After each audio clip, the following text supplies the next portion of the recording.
بسم اللہ الرحمن الرحیم۔ السلام علیکم ناظرین، آج جہلم امام حسین علیہ السلام ہے، اور ناظرین یہ ایک واقعہ کربلا جو ہے اس کے 40 دن کے بعد منایا جاتا ہے، اور یہ 20 صفر کو منایا جاتا ہے۔ اس دن حضرت امام حسین علیہ السلام اور کربلا کے جتنے بھی جو شہداء ہیں نا، ان کی یاد میں یہ سوگ منایا جاتا ہے۔ آج اس دن جو ہے خصوصی زیارت جو ہوتی ہے وہ لوگ بہت زیادہ انجام دیتے ہیں، اور اس کے علاوہ عبادت میں بھی گزارتے ہیں، اس لیے کیونکہ یہ دن ان کی قربانیوں کو یاد کرنے کا دن ہے۔ حق کی خاطر جس طرح سے انہوں نے قربانیاں دیں، اپنے آپ کو نہیں، اپنے بچے، اپنے عزیز و قارب، ان سب کو بھی اللہ کی رضا کے خاطر قربان کر دیا، ان ظالم لوگوں کے خلاف کھڑے ہوئے۔ یہ مسلمانوں کے لیے بڑے امپورٹنٹ دن ہے۔ یہ وہ دن ہے جو سیکھنے کے دن ہے کہ ہم ان کی ذات سے سیکھیں، کس طریقے سے جون سا ہے نا انہوں نے کھڑے ہوئے ظالموں کے خلاف، باغیوں کے خلاف، اور کس طریقے سے انہوں نے جو ہے نا اپنے پورے خاندان کو جو ہے نا قربان کر دیا۔ تو آج کے دن جو ہے نا اسی حوالے سے ہم نے اپنے پروگرام کا سٹارٹ لیا ہے، اور ہمارے پاس علامہ حسن محمود جماعتی صاحب موجود ہیں، کسی تعارف کے محتاج نہیں ہیں۔ جب ہمارے پروگرام میں آتے ہیں تو بڑی اچھی طریقے سے ایسی ڈسکشن کرتے ہیں جس سے آپ لوگوں کو سمجھ آتا ہے۔ آج ہم واقعہ کربلا جو ہے اس کا مقصد پوچھیں گے کہ جو نوجوان نسل ہے آج کی، وہ کس طریقے سے اس واقعے سے سبق سیکھ سکتی ہے کہ ہمیں کس طریقے سے زندگی گزارنی چاہیے۔ السلام علیکم۔ وعلیکم السلام ورحمۃ اللہ وبرکاتہ۔ جی بیان کیجیے گا آج کے واقعے کے لیے، خاص طور پہ میں نے آپ کو مدعو کیا ہے کہ تاکہ نوجوان نسل جو ہے وہ سیکھ سکے کہ کیا کیا قربانیاں انہوں نے دیں، کیسے کیسے اپنے خاندانوں کو جو ہے نا قربان کر دیا، کیسے باغیوں کے آگے کھڑے ہوئے، سب ذرا آج بیان کیجیے۔ بسم اللہ الرحمن الرحیم۔ اللہم صلی وسلم وبارک علی نبینا و حبیبنا محمد و آل محمد۔ یہ ایک بڑا ہی اہم دن ہے آج کا دن، اور اس کو اربعین حسینی کے نام سے جانا جاتا ہے، اور جو اس کی تاریخی حیثیت ہے وہ میں ابتدا میں ہی عرض کر دیتا ہوں کہ قافلہ حسینی کے جو باقی جو زندہ افراد تھے جن کو قیدی بنایا گیا، اسیر بنایا گیا، جن میں خانوادہ نبوت کی صلی اللہ علیہ وسلم کی جو ہماری پاک بیبیاں تھیں، شہزادیاں تھیں آقا علیہ الصلوۃ والسلام کے گھر کی، وہ شامل ہیں، سیدہ زینب سلام اللہ علیہ اور دیگر خواتین، اور حضرت امام زین العابدین سید سجاد علیہ السلام شامل ہیں۔ یہ قافلہ جب شام سے واپس آتا ہے مدینہ کے لیے، انہوں نے سفر اختیار کیا، تو یہ کربلا سے گزر کر جاتے ہیں، اور جب یہ کربلا پہنچتے ہیں تو یہ 20 صفر کا دن تھا، یعنی 40 روز مکمل ہو چکے تھے۔ اچھا۔ اور اب امام علی مقام امام حسین علیہ السلام کا جو سر انور تھا، جو اس قافلے کے ساتھ وہ نیزوں پر اٹھا کر شامی فوج لے کر کے گئی تھی، وہاں پر اپنا جشن سیلیبریٹ کرنے اور دکھانے کے لیے، وہ کوئی ظلم کی داستان ہے، اس کی طرف بھی ہم آتے ہیں، لیکن جب واپس پلٹے تو یہ خانوادہ نبوت نے امام علی مقام کا سر انور ان سے لے لیا ہوا تھا۔ تو یہ واپس پلٹ کر جب یہ قافلہ کربلا پہنچا مدینہ جاتے ہوئے، تو یہاں پر امام علی مقام کی قبر انور کی زیارت بھی کی گئی، اور سر حسین کو یہاں پر دفنایا بھی گیا۔ تو یہ 40 روز مکمل ہو چکے تھے، اس یاد میں اس کو اربعین حسینی کہتے ہیں۔ اور ایک روایت کے مطابق حضرت جابر بن عبداللہ انصاری صحابی ہیں رضی اللہ تعالیٰ عنہ، اور بڑے جید صحابی ہیں، بڑے جلیل القدر صحابی ہیں، اور ان کی خاص بات یہ ہے کہ آقا علیہ الصلوۃ والسلام نے حضرت جابر بن عبداللہ انصاری رضی اللہ تعالیٰ عنہ کو ایک دفعہ مخاطب کرتے ہوئے کہا، امام علی مقام امام حسین علیہ السلام ابھی چھوٹے تھے، یہ حضور کے پاس بیٹھے ہوئے تھے، وہ تشریف لائے، جب امام علی مقام تشریف لائے حضور کی بارگاہ میں، چھوٹے شہزادے، تو حضور نے فرمایا کہ اے جابر، میرا یہ جو بیٹا ہے حسین، اس کا ایک بیٹا ہوگا، اور کیا اس بیٹے کا حال یہ ہے کہ قیامت کے دن اللہ رب العزت کے عرش کی پہنائیوں میں سے ایک ندا دینے والا ندا دے گا، اور وہ کہے گا کہ سید الساجدین کہاں ہیں اور سید العابدین کہاں ہیں، یعنی یہ آقا علیہ السلام کی بارگاہ سے آپ کو زین العابدین اور سید العابدین کا لقب عطا ہوا ہے، سیدنا امام علی زین العابدین سید سجاد علیہ السلام کو۔ تو وہ انہوں نے فرمایا کہ اے جابر، میرے اس بیٹے کا جو بیٹا ہوگا جس کے بارے میں قیامت کے دن یہ اعلان ہوگا، اس کا بھی ایک بیٹا ہوگا اور اس کا نام ہوگا محمد، جب آپ ان سے ملیں تو انہیں میرا سلام کہیے گا۔ پھر وہ ایک وقت آیا کہ حضرت امام زین العابدین حضرت امام محمد باقر علیہ السلام، ان کی عمر مبارک غالباً 4 یا 5 سال تھی، تو وہ حضرت جابر بن عبداللہ کو ملنے کے لیے گئے، تو ان کی عمر 80 کے قریب ہو چکی تھی، بہت زیادہ علیل تھے، اپنی عمر کے آخری حصہ میں تھے۔ تو امام زین العابدین تشریف فرما ہوئے اور آپ نے اپنے شہزادے محمد باقر سے کہا کہ چچا جان کو بھی سلام کیجیے اور ان کے ہاتھ چومیں۔ تو جب وہ ملے اور انہوں نے پوچھا کہ کون ہے، تو انہوں نے کہا علی بن حسین آئے ہیں۔ تو انہوں نے کہا یہ بچہ کون ہے؟ انہوں نے کہا یہ ان کا صاحبزادہ محمد ہے۔ تو وہ علیل حالت میں اٹھ کر بیٹھ گئے، اٹھ کر بیٹھے، اب انہوں نے یہ روایت بیان کی، انہوں نے ہاتھ چوما اور انہوں نے کہا کہ آپ کے نانا جان نے آپ کے لیے سلام بھیجا ہے، اور مجھے اتنے 60 سال پہلے یا 70 برس پہلے آقا علیہ السلام نے فرمایا تھا کہ میرے بیٹے حسین کا بیٹا علی اور اس کا بیٹا محمد ہوگا، اس سے آپ کی ملاقات ہو تو اس سے میرا سلام کہیے گا۔ تو یہ جو حضرت جابر بن عبداللہ انصاری ہیں، یہ اس لیے میں نے ان کا تعارف بیان کیا ہے، ان کے بارے میں بھی آتا ہے کہ یہ بھی امام علی مقام کی قبر انور کی زیارت کے لیے پہنچے کربلا میں، تو وہ بھی 20 صفر کا دن تھا، یعنی اس وقت بھی 40 روز گزر چکے تھے، تو اس کو اربعین حسینی کہتے ہیں۔ اچھا، تو یہ وہ وجہ ہے کہ زائرین کرام پوری دنیا سے کربلا کا رخ کرتے ہیں، سفر کرتے ہیں، اور یہ بیسیکلی ایک اپنا احتجاج ریکارڈ کرواتے ہیں ظلم کے خلاف۔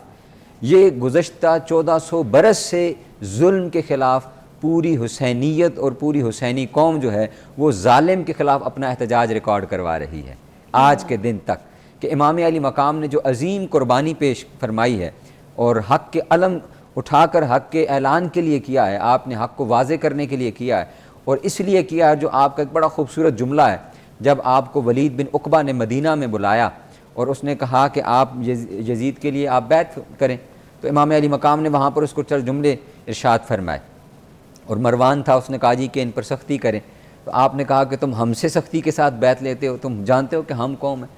آپ نے فرمایا نحن اہل بیت النبوہ، ہم آقا علیہ السلام کے گھر والے ہیں، ومعدن الرسالہ، ہم وہ ہیں جہاں پر رسالت آئی ہے، جس گھر کے اندر، جس صحن کے اندر، اور ومحبت الرحمہ، اور ہم محبت رحمت کا گڑھ ہیں، رحمت ہمارے گھر سے چلتی ہے اور نکلتی ہے۔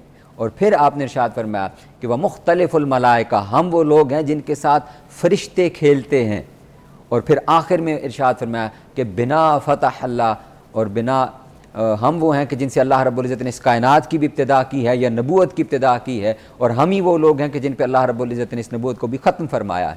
وہاں پہ آپ نے ایک چارج شیٹ پڑھی ہے یزید کے بارے میں، اور پھر فرمایا وَيَزِيدُ هُوَ رَجُلٌ فاسق، میں یزید کی بیعت کیسے کر سکتا ہوں؟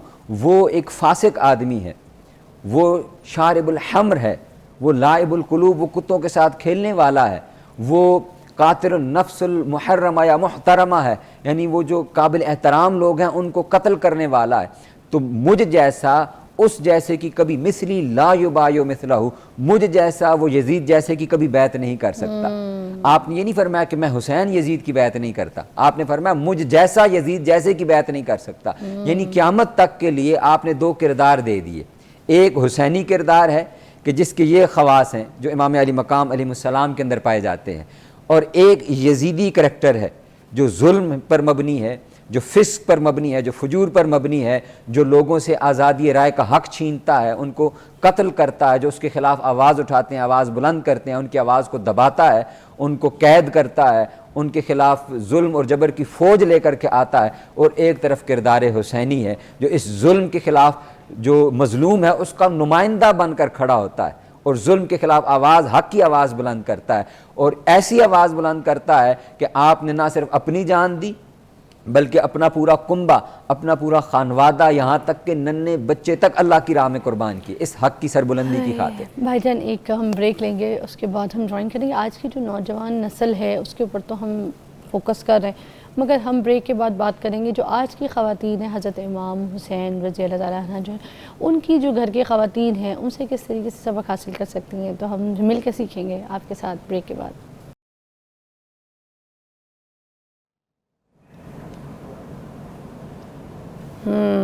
ویلکم بیک، اور حسن بھائی ہمارے ساتھ موجود ہیں۔ ہم بات کر رہے ہیں آج نوجوانوں کے بارے میں، ٹھیک ہے؟ کچھ ذرا یہ بتائیے گا کہ نوجوان جو ہے وہ کس طریقے سے ایسی کہاں جا کے چیزیں جو ہے وہ سیکھیں جس سے وہ اپنی لائف کا جو امپیکٹ ہے وہ چینج کریں، کیونکہ دیکھیں یہ ہمارے رول ماڈلز ہیں، انہی سے ہم نے سیکھنا ہے، مگر یہ نوجوان نسل کو ہم نے کیسے بتانا ہے کہ تم اس طرف آؤ، سیکھو، ان کی لائف سے ایکسپیرینسز لو؟ یہ بڑا ہی اہم سوال ہے اور بڑا ہی اہم موضوع ہے اس حوالے سے کہ ہماری جو ینگر جنریشن ہے، جو اب جن کی اپ برنگنگ ہو کے جو اب ہم آگے جن کے ہاتھوں میں ملک کی بھاگ دوڑ دینے والے ہیں، جو اب بڑے ہو رہے ہیں، ان کے لیے یہ بڑا ہی ضروری ہے کہ وہ ہماری جو یہ ہسٹری ہے اور تاریخ کا جو یہ پہلو ہے، اس سے وہ بہت زیادہ واقف نہیں ہیں. اس کے لیے ضروری ہے، اور اس کے لیے میں عرض کروں گا کہ یہ بہت ہی اہم ہے ہمارے والدین کے لیے کہ سب سے پہلے تو وہ اس کو لرن کریں. جیسے یہ آپ کا بڑا خوبصورت پروگرام، اور آپ نے جیسے اس میں ایک پورا سیگمنٹ رکھا ہے کہ ہم اس موضوع پر بات کریں، اس پر گفتگو کریں، تو یہ بھی ایک ایجوکیشن کا ذریعہ ہے میڈیا کے تھرو. پھر اسی طرح یہ بعد میں یہ چیزیں سوشل میڈیا پہ بھی چلنی ہیں، تو ان کے لیے تو یہ چیزیں اویلیبل ہیں، مواد اویلیبل ہے، بکس کی شکل میں ہے، ویڈیوز کی شکل میں ہے، یوٹیوب کے اوپر، فیس بک کے اوپر، سوشل میڈیا پہ ہر جگہ یہ چیزیں اویلیبل ہیں. لیکن ان کو یوٹیلائز کیسے کرنا ہے، وہ پہلی ذمہ داری ہے والدین کی، کہ وہ اپنے بچوں کو جب وہ بچپن میں ہیں، چھوٹی عمر کے اندر ہیں اور ابھی وہ اسکول گوئنگ ہیں، تب سے انہیں یہ چیزیں بتانا اور پڑھانا شروع کریں اور ان کی زندگی کے اندر یہ چیزیں شامل کریں بہت چھوٹی عمر میں. ہم لوگ کیا کرتے ہیں، ہم لوگ کا یہ خیال ہوتا ہے کہ بچے جب بڑے ہوں گے تو وہ خود یہ سیکھ جائیں گے، اور اس عمر تک بچے اپنی لائف کے اندر، اور جو ہمارا اس وقت حالات چل رہے ہیں ملک کے اور جس طرف نوجوان نسل جا رہی ہے، وہ بڑی تیزی کے ساتھ ہم لوگ اس طرف رخ ہمارا ہوتا جا رہا ہے کہ بچہ میٹرک کرتا ہے، اس بیچارے کو فرصت ہی نہیں ہے سوچنے کی، سمجھنے کی، وہ اپنے میٹرک ایگزامز کے اندر بزی ہے. دین پھر اس کو یہ پریشانی ہے کہ میں نے کس کالج میں داخلہ لینا ہے، پھر کالج کے بعد اس کو یونیورسٹی کی پریشانی ہے، اور یونیورسٹی کے بعد اس کو جابس کی پریشانی ہے. تو اس کی تو لائف اس طرح ہیسل میں گزر جانی ہے. تو اس سے پہلے والدین اس کو اگر اس راستے پہ چلا دیں گے، اس کو پڑھا دیں گے، سکھا دیں گے، تو باقی آنے والی زندگی میں پھر وہ ان چیزوں کے ساتھ جڑا رہے گا اور ان رول ماڈلز کو وہ دیکھے گا. ہم تو ہماری نسل جو ہے جس سے ہم آج بات کر رہے ہیں، جن کی مثالیں دے رہے ہیں، وہ تو ہمارے اصل رول ماڈلز ہیں. مگر آج کی جو نوجوان نسل ہے نا، وہ بگڑ گئی ہے. ان کو لگتا ہے ہمایوں سعید، عاصم اظہر، ٹھیک ہے، اور یہ فواد خان، یہ لوگ ان کے رول ماڈلز ہیں. ان کو یہ لگتا ہے ٹھیک ہے. اب اگر ہم ان لوگوں کی لائف سے کچھ سیکھیں تو ہم لوگ ان کی لائف سے کیا سیکھیں؟ گھر سے ترغیب چیزیں شروع ہونی ہے، جس میں ہمارے گھر والوں کو چاہیے کہ ان کی قربانیاں جو ہیں بچوں کے ساتھ بیٹھ کے بیان کریں، ان کو سمجھائیں کہ بھائی ایک باعزت زندگی کس طرح سے گزاری جاتی ہے، ایک خوبصورت اخلاقی آدمی یا عورت کس طرح سے بنا جاتا ہے، ٹھیک ہے، کردار کشی اپنی خود کی کس طرح کی جاتی ہے. ہم نے اپنی جو ایک جو اپنے کردار کی پالش ہے وہ کس طرح کی جاتی ہے، ہم ان کو یہ چیزیں سکھائی نہیں رہے، وہ راستہ بتائی نہیں رہے، اور ہم نے ان کو ان دنیاوی چیزوں میں ڈال دیا. اس لیے آج کی نوجوان نسل آپ دیکھیں تو نشے تماشوں میں بھی پڑ گئی ہے. اس کو گھر والوں کی پرواہ کوئی نہیں ہے. گھر میں آج لڑکا بگڑ جاتا ہے تو ماں باپ کہتے ہیں چلو اس کی شادی کرا دو.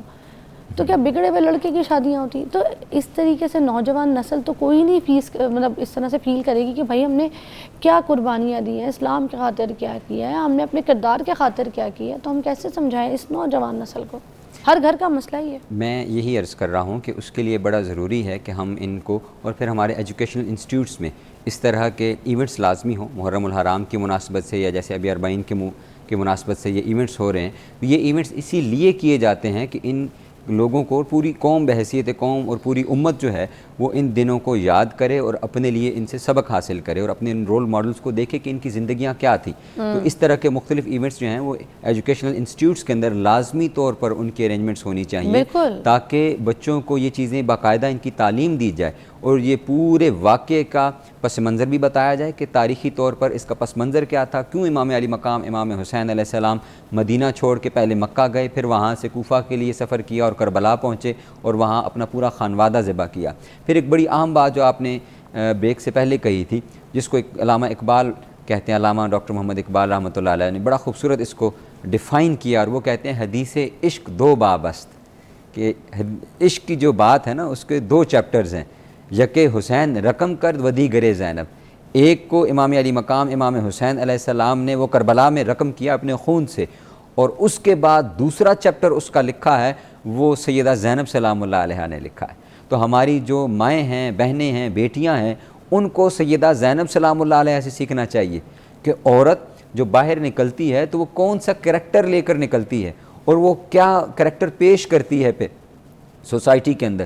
تو ہم جب سیدہ زینب سلام اللہ علیہ کو دیکھتی ہیں تو انہوں نے ایسا نہیں کیا کہ اب دیکھیں ان کی آنکھوں کے سامنے جوان بھائی ان کی آنکھوں کے سامنے ذبح ہوا، امام علی مقام امام حسین علیہ السلام جیسا شہزادہ بھائی، پھر ان کے سامنے جوان بھتیجے، ان کے اپنے جوان بیٹے، ان کو ذبح کر دیا گیا، ان کی لاشوں کو پامال کر دیا گیا. ایسے میں وہ خاتون حوصلے کے ساتھ کھڑی رہی ہیں، ہمت کے ساتھ کھڑی رہی ہیں وہ. اور وہ ایسا نہیں ہے کہ ان کا حوصلہ ٹوٹ گیا، وہ بے صبری کی کیفیت میں چلی گئی اور انہوں نے ہائے توبہ شروع کر دی، واویلا شروع کر دیا کہ اب ہم کیا کریں گے. نہیں، بلکہ وہ جو قافلہ باقی رہ گیا تھا انہوں نے اس کی سربراہی سنبھالی. پھر زیاد کے دربار میں جب یہ قافلہ پہنچا تو وہاں پر کھڑے ہو کر انہوں نے خطبہ دیا، ان کو مخاطب کر کے اس کو شرم دلائی کہ تم نے کیا کام کیا ہے، تاکہ وہاں پر باقی جو لوگ بیٹھے ہوئے ہیں انہیں پتہ چل سکے کہ انہوں نے ظلم کیا ہے اور انہوں نے آقا علیہ السلام کی اہل بیت کے اوپر ظلم کیا ہے. پھر اسی طرح جب یہ قافلہ شام میں پہنچا تو دمشق کے بازاروں میں انہوں نے لوگوں کو کھڑا کیا ہوا، چھتوں پہ شادیانے بج رہے اور لوگ شادیانے بجا رہے اور سیلیبریشن تھی کہ بغاوت تھی، ختم ہو گئی اور بڑی ہماری حکومت نے بڑی فتح سیلیبریٹ کر رہی ہے وہ. لیکن جب یزید کے دربار میں پہنچے، اب جب یزید نے مخاطب کیا تو سیدہ زینب سلام اللہ علیہ کا ایک بڑا طویل خطبہ ہے جس میں آپ نے اس کے سارے ظلم بیان کیے اور اس کو ایک لفظ کہہ کے بلایا. آپ نے فرمایا یبنت طلقاء، اے ہمارے آزاد کردہ غلاموں کی اولاد، تاکہ وہاں رہنے والے سب لوگوں کو پتہ چلے کہ اصل میں یہ کون ہے. کہ اگر تو یہ اسلام کا کلمہ پڑھتا ہے اور یہ خود کو مسلمان کہتا ہے تو جان لو کہ ہم رسول اللہ صلی اللہ علیہ وسلم کے گھر والے ہیں اور یہ وہ لوگ ہیں کہ جن کو ہم نے فتح مکہ کے موقع پر آزاد کر دیا تھا. ہم نے ان سے بدلہ نہیں لیا، ہم نے ان کو چھوڑ دیا اور یہ اس وقت اسلام لے کر کیا اور اب انہوں نے یہ ظلم کیا ہے. جو ہے حضرت زینب علیہ السلام کو بھلا دیا، ہماری خواتین نے حضرت ام کلثوم علیہ السلام، حضرت سکینہ، ان سب کو تو ہماری آج کی خواتین نے بھلا دیا. اگر ہم کسی خواتین سے پوچھ بھی لیں نا ان کے بارے میں تو ان کو پتہ ہی نہیں ہے، کہتی یہ کون تھی، کیا رشتہ تھا ان کا، اتنا بڑا کردار تھا ان کا اسلام میں. آج کی خواتین کو جانتی ہی نہیں ہے، آج کی خواتین ان کے بارے میں کوئی نالج ہی نہیں رکھتی، ان کے کردار کے بارے میں پتہ ہی کوئی نہیں، ان کے قربانیوں کے بارے میں ان کے سامنے کبھی ذکر ہی کوئی نہیں ہوا ہوگا. پوچھیں کسی خواتین کو بلا کے. یہ افسوسناک بات ہے. میں صرف یہ تو سیدہ زینب سلام اللہ علیہ کو آپ کرتے ہیں نا اتنے ایونٹس، بلائے کریں نا اسٹیج پہ، پوچھیں کسی سے اگر پتہ ہو تو. میں بھی بیٹھی ہوں ادھر، آپ بھی ادھر بیٹھے ہیں. بڑا مسئلہ ہے ایک بدقسمتی ہے ہمارے معاشرے کی اور یہی وجہ ہے کہ ہم جو کٹتے چلے جا رہے ہیں دین سے. میں صرف عرض کر رہا ہوں کہ یہاں پر ہی موقوف نہیں ہے بلکہ سیدہ رباب، سیدہ شہربانو سلام اللہ علیہما، وہ خواتین جو بادشاہ زادیاں تھیں، جو بادشاہ کے گھروں سے آئی ہوئی تھیں لیکن ادھر صبر اور استقامت کا پہاڑ تھی.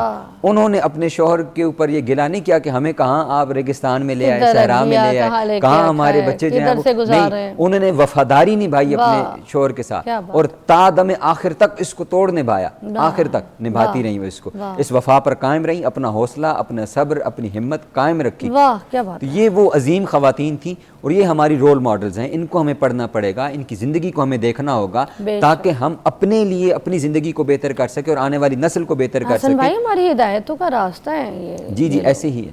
اور یہی اگر ہم ان سے دور ہیں تو پھر ہماری قوم کا وہ حال ہے جو اس وقت ہوتا چلا جا رہا ہے کہ ہم پھر ذلت کی گہرائیوں، پستیوں کی گہرائیوں میں گرتے چلے جائیں گے اور ہمارا کوئی پرسان حال نہیں ہوگا. اس کے لیے ہمیں حسینی کردار اور سیدہ زینب سلام اللہ علیہ کے کردار کو، زینبی کردار، یہ ہمارے رول ماڈلز ہیں، ان کو ہمیں فالو کرنا ہے. آج کی عورت اسی طرح کہتی رہی میرا جسم میری مرضی، فیمنسٹ. آج کی عورت اسی لیے تو چیخ رہی ہے، بازار میں نکل کے جلوس نکالتی ہیں. دیکھا نہیں آپ نے، مردوں کو شانہ بشانہ ٹکریں مار مار کے نکل رہی ہیں. بھائی آج کی عورت بس اسی بات پہ چیختی رہتی، میں جو چاہوں میری مرضی، میں کھانا پکاؤں میری مرضی، میں نہیں پکاؤں میری مرضی، میں تمہارے جوتے پالش نہیں کروں گی، میں تمہارے لیے ہانڈی نہیں پکاؤں گی، میں تمہارے بچے نہیں پالوں گی، میں تمہارے برتن نہیں دھوں گی، میں تمہارے گھر والوں کو نہیں دیکھوں گی. آج کی عورت تو یہی لڑ رہی ہے.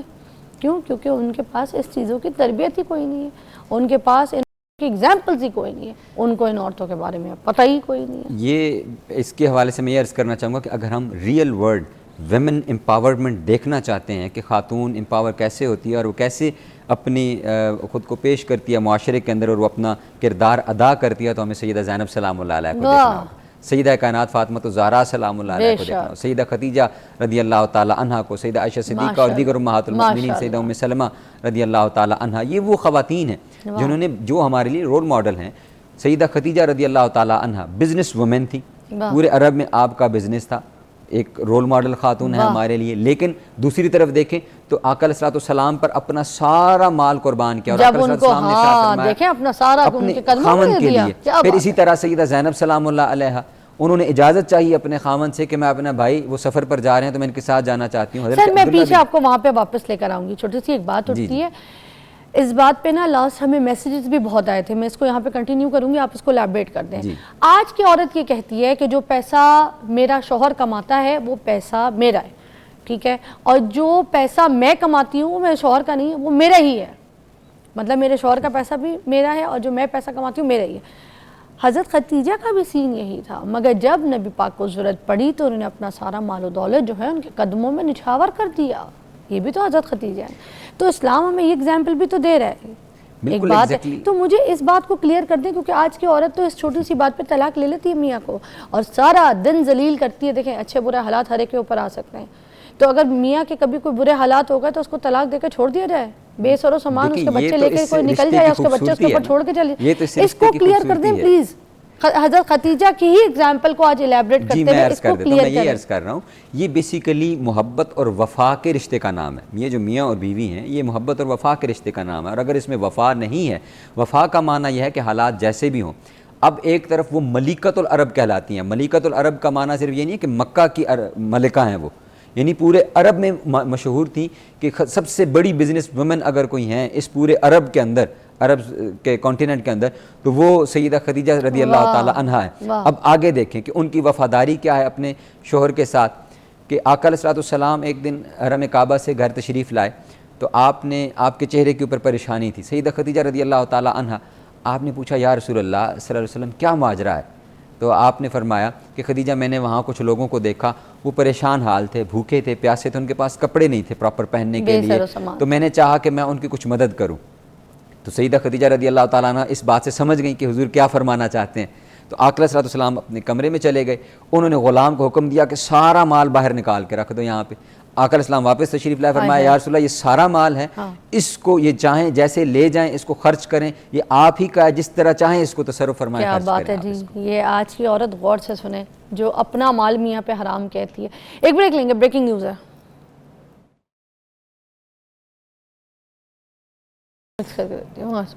Welcome back. اچھا جی، ہم حضرت بی بی زینب جو تھی نا ان کے حوالے سے بھی ذرا بات کریں گے کہ انہوں نے کیا قربانیاں دی تھیں. آج کی خواتین کو میں چاہوں گی کہ یہ قربانیوں کی تھوڑی سی مثالیں جو ہے نا آپ ان کے سامنے دیں، کیا کیا گوایا وہ ذرا بیان کیجیے. دیکھیں جی، یہ سلسلہ تو شروع ہوتا ہے مدینہ طیبہ سے کہ سیدہ زینب سلام اللہ علیہا حضرت عبداللہ بن جعفر جو ان کے شوہر نامدار ہیں ان کے ساتھ مدینہ طیبہ کے اندر آپ کی رہائش تھی. لیکن جب یہ قافلہ امام علی مقام امام حسین علیہ السلام نے فیصلہ کیا کہ ہمیں روانہ ہونا ہے مدینہ سے، تو سیدہ زینب سلام اللہ علیہا آپ نے بھی اس کے ساتھ سفر اختیار فرمایا. اور پھر جو امام علی مقام کی ازواج ہیں انہوں نے بھی آپ کا ساتھ نہیں چھوڑا. یہ بھی ہماری خواتین کو کریکٹر دیکھنا چاہیے کہ انہوں نے یہ دیکھا کہ اگر ہمیں اپنا گھر بار چھوڑنا پڑ رہا ہے اور ایک مشکل راستے کی طرف ہم جا رہے ہیں تو انہوں نے اپنے شوہر کا ساتھ دیا. انہوں نے یہ نہیں کہا کہ ہم تو بادشاہوں کی بیٹیاں تھیں اور بڑے بڑے محلات میں رہنے والی اور ہمارے تو بڑے گھر تھے، ہمیں واپس چھوڑ دیں، ہم نے وہاں جانا ہے. نہیں، ان کے لیے اب یہی بادشاہ تھے اور یہ تو کونین کے بادشاہ تھے. ان کو کون چھوڑنا چاہے گا، ان کا ساتھ جس کو مل جائے. یہ تو نصیب والوں کی بات ہے. اور وہ خوش قسمت خواتین بھی تھیں اور وہ چنیدہ بھی تھیں، اور وہ اسی لیے ان کے لیے چنی گئی تھی کہ وہ اس قدر وفادار روحیں تھیں تو ان کو سیدنا امام حسین علیہ السلام کے لیے چنا گیا تھا.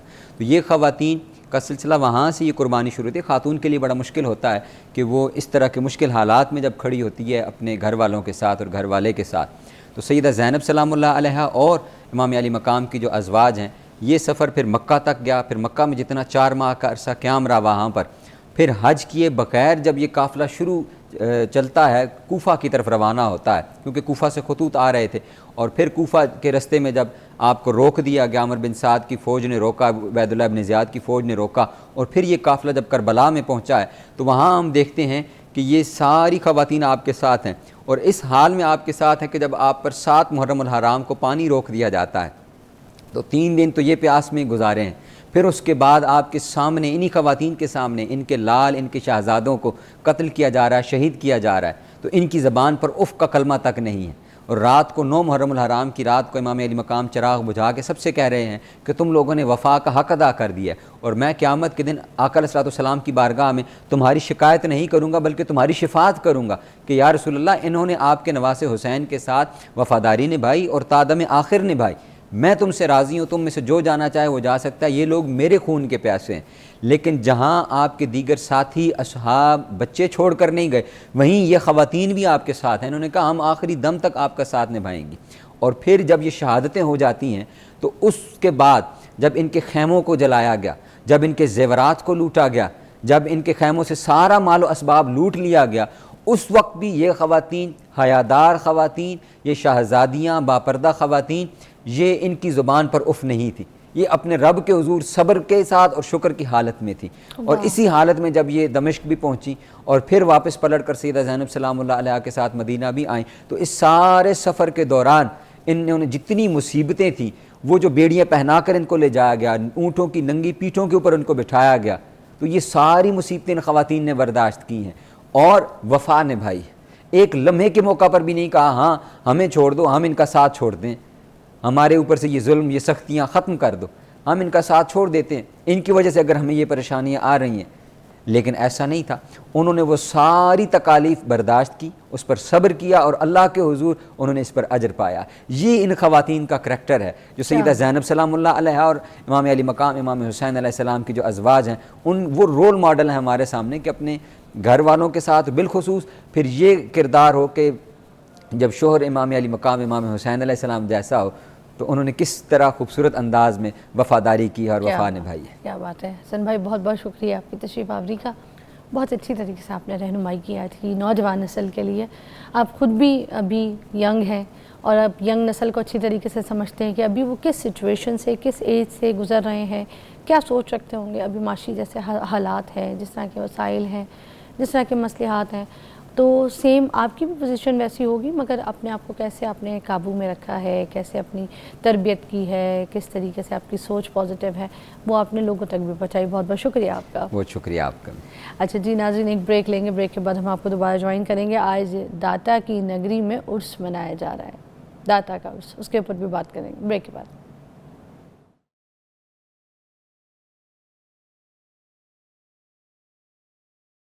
اوکے جی، ویلکم بیک۔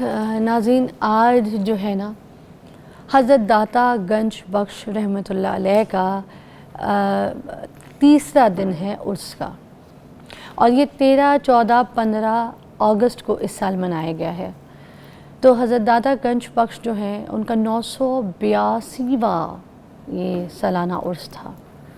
ان کا جو اصل نام تھا ناظرین وہ حضرت علی بن عثمان حسنی حجویری تھا، جنہیں عام طور پر داتا گنج بخش کے نام سے ہم جانتے ہیں، اور عام طور پہ اس کو داتا کی نگری لاہور کو بھی کہا جاتا ہے اور داتا صاحب کہا جاتا ہے۔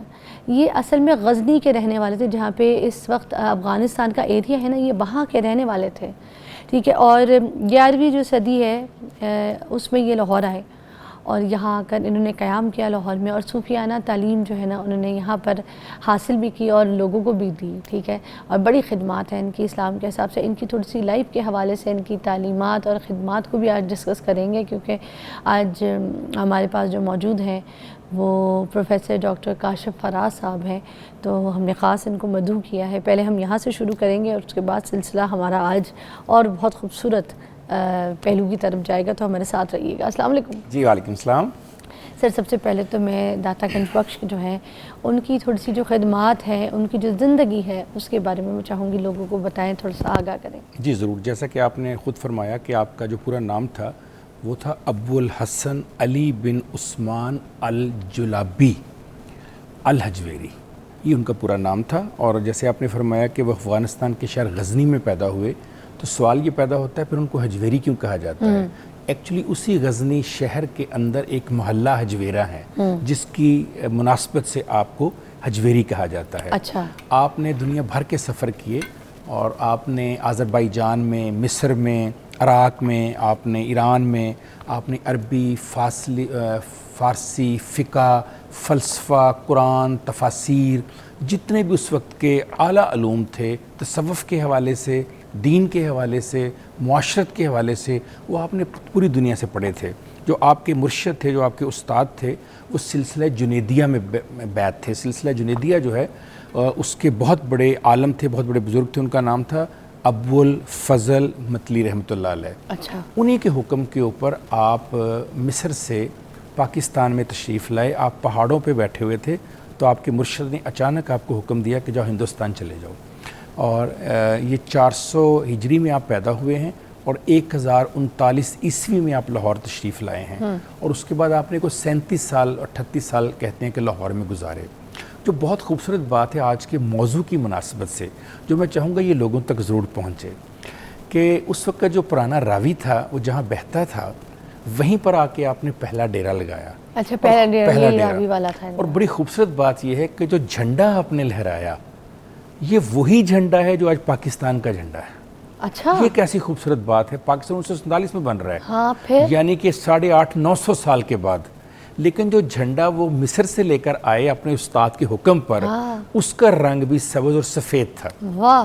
تو یہ جو جھنڈا انہوں نے لہرایا، کہا جاتا ہے کہ دراصل پاکستان کی بنیاد اسی جھنڈے سے اسی دن آ گئی تھی. واہ. اور آپ نے وہاں جھنڈا لہرا کر کہا کہ یہاں میں جھنڈا لگا رہا ہوں، ایک دن اسی جگہ کے اوپر تمام مسلمان جو اکٹھے ہوا کریں گے. اور آج دیکھیے کہ پوری دنیا کے مسلمان جو ہیں، بلکہ میں تو کہتا ہوں غیر مسلم بھی جو ہیں، وہ کس طرح حضرت داتا گنج بخش علی حجویری کے عرس کے اوپر اکٹھے ہوتے ہیں.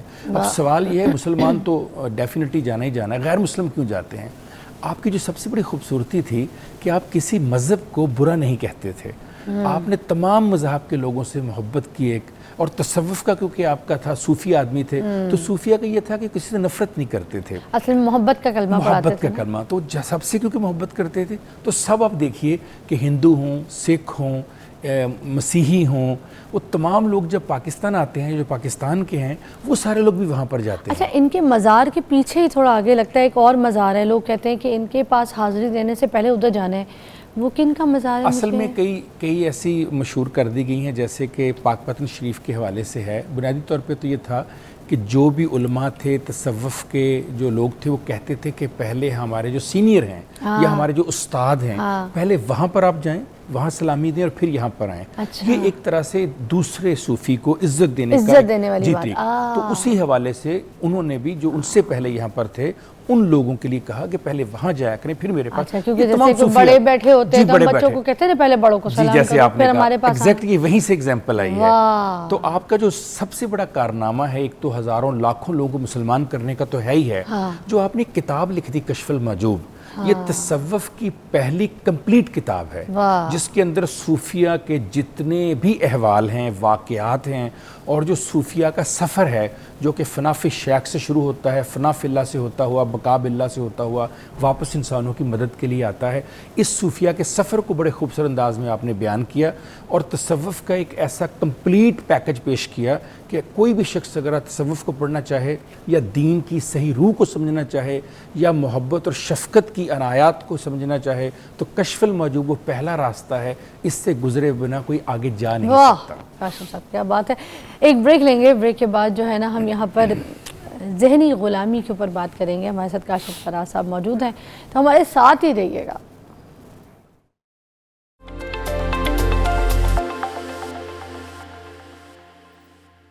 اوکے جی، ویلکم بیک. ناظرین 14 اگست تو گزر گئی ہے مگر کوئی بات نہیں، آج ہم نے ٹاپک ایک رکھا ایسا جو ہمیں لگتا ہے کہ ہم آزادی کے حوالے سے آپ سے بات کریں. ہمیں لگتا تو ناظرین یہی ہے نا کہ ہم آزاد ہیں، لیکن ذہنی طور پر ہم غلام ابھی بھی ہیں. بہت ساری چیزوں کے غلام ہیں ابھی بھی. ہم انسانوں کے غلام ہیں، ہم چیزوں کے غلام ہیں، ہم لوگوں سے ڈرتے ہیں، گھبراتے ہیں. ہم اللہ سے نہیں ڈرتے، ہم لوگوں سے ڈرتے ہیں. اصل میں 1947 سے پہلے نا بادشاہت کا ایک نظام تھا. اس وقت غلامی کا نظام بھی چلتا تھا، سب کچھ چلتا تھا، ٹھیک ہے، مگر وہ غلامی کا نظام تو ختم ہو گیا، اس پہ تو مانتے ہیں. 1947 آئی اور ہمیں اچانک سے کہہ دیا گیا کہ اب ہم جو ہیں جمہور ہیں. اب جمہوریت بھی آ گئی لیکن ہم ابھی بھی ڈیپ ڈاؤن اسی غلامی میں پھنسے ہوئے ہیں. اب غلامی اوورآل تو ختم ہو گئی مگر جو ذہنی غلامی ہے نا اس سے ہم دور نہیں ہو، اس میں ہم پھنسے ہوئے ہیں. اب ہمیں کوئی شخص مل جائے تو ہم اس کو کہتے ہیں یہ شخص نہ ہمیں کچھ کر سکتا ہے، نہ ہمارے حالات بہتر کر سکتا ہے، نہ کچھ مگر اس کے آگے تو ہم چپ رہیں گے کیونکہ ہمیں پتہ ہی ہے آگے سے کچھ نہیں کر سکتا. جھک جاتے ہیں ہم. ہاتھ باندھ کے فوراً کھڑے ہو جائیں کہ کوئی بڑا آدمی ہمارے سامنے آ جائے, فوراً جھک کے کھڑے ہوں گے اس کے آگے, ٹھیک ہے. تو کیا یہ غلامی کی علامت نہیں ہے؟ کیونکہ جھکنا تو صرف اللہ کے سامنے چاہیے, ہاتھ تو صرف ہم نے اللہ کے آگے باندھنے ہیں. تو پھر یہ کیسی غلامی ہے جو ہم کسی ایسے بندے کو دیکھیں, کوئی پاورفل ہو, تھوڑا سا ہم سے اسٹرانگ ہو, تھوڑی سی اس کی مہنگی گاڑی ہو, اس نے سوٹ اچھا پہنا ہو, کوئی برانڈڈ جوتے پہنے ہو, جھوٹی اس کی ہاں میں ہاں ملائیں گے. پتہ ہے وہ بندہ صحیح نہیں کہہ رہا, پتہ ہے وہ بندہ غلط کہہ رہا ہے, پتہ ہے وہ بندہ کسی کو ذلیل کر رہا ہے, پتہ ہے ہمیں وہ بندہ کسی کو اذیت کر رہا ہے, ذہنی تکلیف دے رہا ہے, جھوٹی شو آف کر رہا ہے, ٹکے کی ویلیو نہیں ہے اس کی. مگر اس کے باوجود صرف اس لیے کہ کہیں یہ شاید مجھے اپروو کر دے, میں اس کے ساتھ رہوں گا, میرے 4 اچھے لنکس بن جائیں گے, پاورفل بندہ ہے, اس کے کنیکشن ہے, اس کی سوشلائزنگ ہے, اور میں بھی تھوڑی سی بدماشی کر لوں گا یار. واٹ از دس؟ اس پہ بات کریں گے آج. کاشف فراز صاحب بتائیے.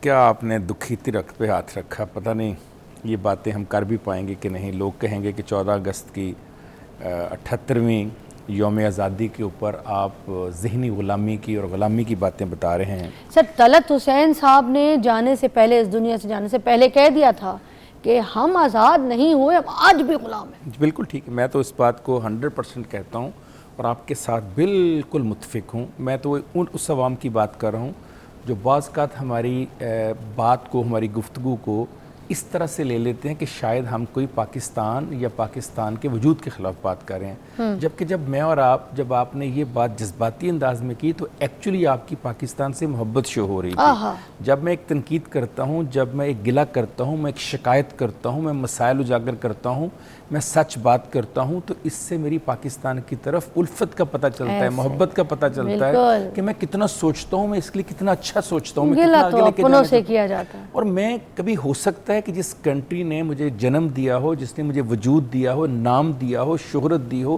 کبھی اس ملک کے خلاف بات کی جا سکتی ہے. لیکن سمجھنے کی ضرورت ہے کہ ایک مثبت تنقید میں, منفی تنقید میں فرق کیا ہے. دیکھیے, جب فیض احمد فیض صاحب نے کہا تھا نا کہ یہ داغ داغ اجالا, یہ شب گزیدہ سحر, وہ انتظار تھا جس کا, یہ وہ سحر تو نہیں. یہ کون سی سحر تھی؟ یہ وہ سحر تھی جس کے لیے میرے دادا امبالہ سے چلے, اپنی بہنوں کو اور ان کی عزت کو دشمنوں سے محفوظ نہیں کر سکے, اور میرے والد کی پھوپھیوں کو کنویں میں گر کر جان دینی پڑی. یہ وہ اجالا تھا جس کے لیے میرے دادا نے اپنے 2 بھائی شہید کروا دیے. یہ وہ اجالا تھا جس کے لیے میری دادی کا پورا خاندان خونی ٹرین میں شہید ہو گیا.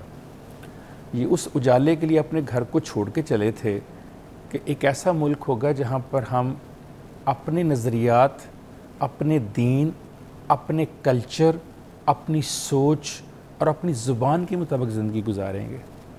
کیا جس کنٹری کے لیے اپنا سب کچھ چھوڑ کر, صدیوں سے جہاں ہم آباد تھے, جس ضلع میں, اس کو چھوڑ کر ہم جب یہاں آئے, تو کیا آج 78 سال کے بعد میں کہہ سکتا ہوں کہ یہ وہی اجالا ہے, یہ وہی روشنی ہے, یہ وہی ملک ہے, یہ وہی وطن ہے جس کی خاطر میرے دادا نے یا آپ کے بڑوں نے قربانی دی تھی؟ اگر نہیں ہے تو پھر ہمیں سوچنا چاہیے کہ ایسا کیوں ہوا ہے. آزادی کی جو سب سے پہلی علامت ہوتی ہے نا فضا, وہ آپ کی زبان ہوتی ہے. آج مجھے آپ بتائیے کہ جس زبان کے لیے قائد اعظم محمد علی جناح نے پہلے دن اعلان کر دیا کہ پاکستان کی قومی زبان اردو ہوگی, کیا آج کسی دفتر میں, کسی بورڈ پر, کسی گورنمنٹ کی کورسپونڈنس میں, کسی عدالتی فیصلے میں آپ کو وہ زبان نظر آتی ہے آج تک؟ کیا کہیں رائج کی گئی وہ زبان؟ انگلش ہی چل رہی ہے. جب آپ غلامی کی سب سے بڑی نشانی زبان کو لے کر تبدیل نہیں کر سکتے, اور آج آپ اس فیصلے پہ لگے ہوئے ہیں کہ برٹش زبان استعمال کرنی ہے کہ امریکن زبان استعمال کرنی ہے, تو سب سے پہلے تو آپ کی غلامی کی یہیں پر پتہ چل جاتا ہے. جو انگریزی بولے گا وہ ہمیں مالک نظر آتا ہے, جو اردو اور پنجابی بات کرے گا وہ ہمیں بدتمیز نظر آتا ہے. یہ سب سے بڑا تھا جو ہم نے انکلکیٹ کیا اپنی نئی جنریشنز کے اندر. اسی وجہ سے ہمارے بچے صحیح طور پر اردو بھی نہیں بول سکتے. آپ کیا بات کر رہے ہیں؟ آپ دیکھیں, میں اسکول کی اگر بات کروں نا, ایسے اسکولز ہیں, ایسے کیسز سامنے آئے جہاں پر بندہ پنجابی بول رہا ہے بچہ, تو اس کو کہہ رہے ہیں یہ تو بڑی فاؤل لینگویج ہے, آپ پنجابی کیسے اسکول میں بول سکتے ہیں؟ What is this? Is this a language you're talking with the students, with the teacher? Don't talk Punjabi.